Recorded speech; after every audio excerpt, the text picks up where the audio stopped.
Hey, how's it going, guys? I just realized that, the past 2 weeks have been honestly awful videos when I actually listen to them myself.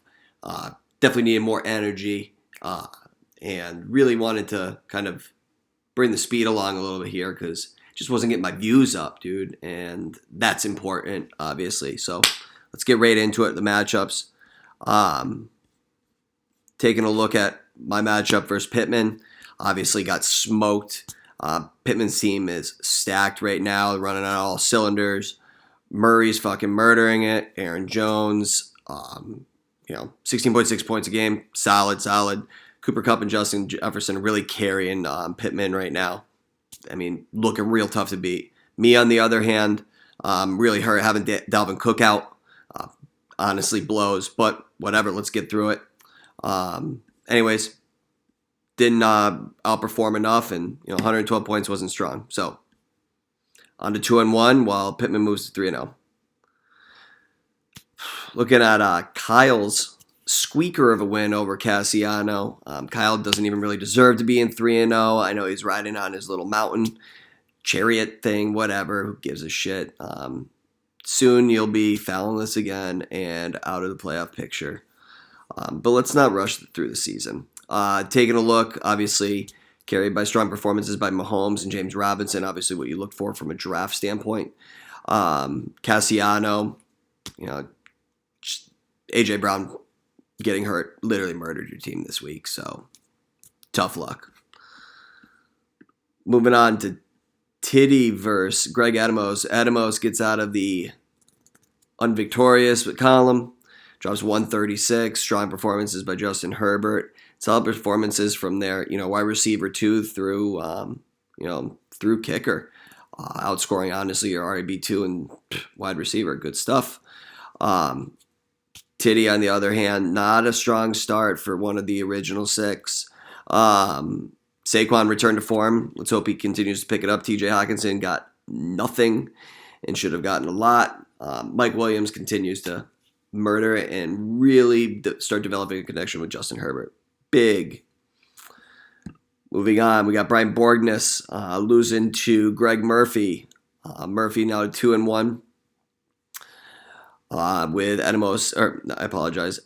Brian at 1-2.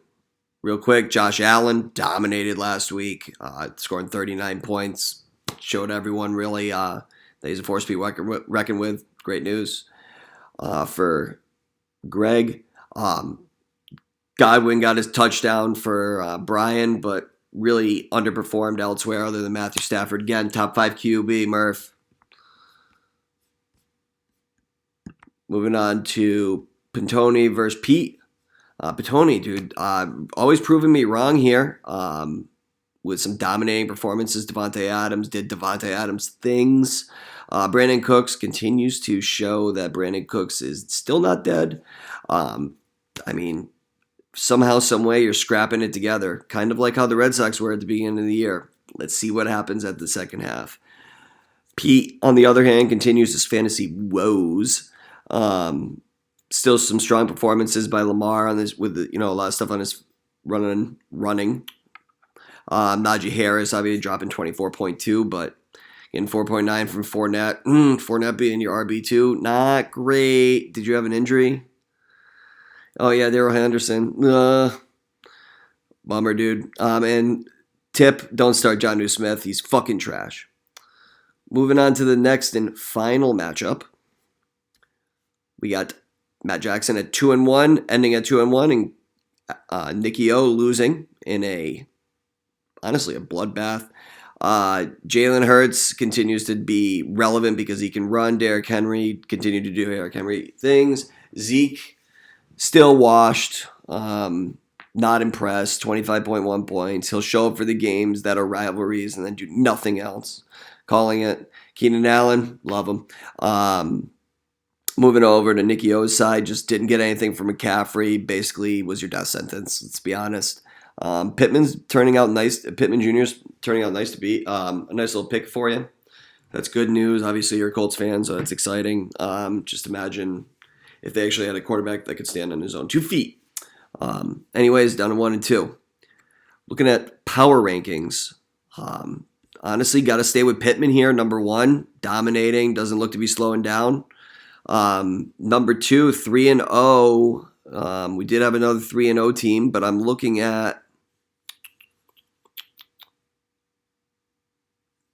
gonna have to hold Kyle at the 2 spot. Didn't really want to keep him there, but it's tough to argue with 3-0. At 2-1, Jackson's gonna take the 3rd and hold that. We're gonna see a big move up by Pantoni from 9th all the way up to 4th. It's a big move, or 5th. Big move there. It's obviously proving me wrong. I'm gonna course correct. Fuck it. I'm done with the goddamn power rankings. Stay tuned to next week. Big surprise. Show me something different.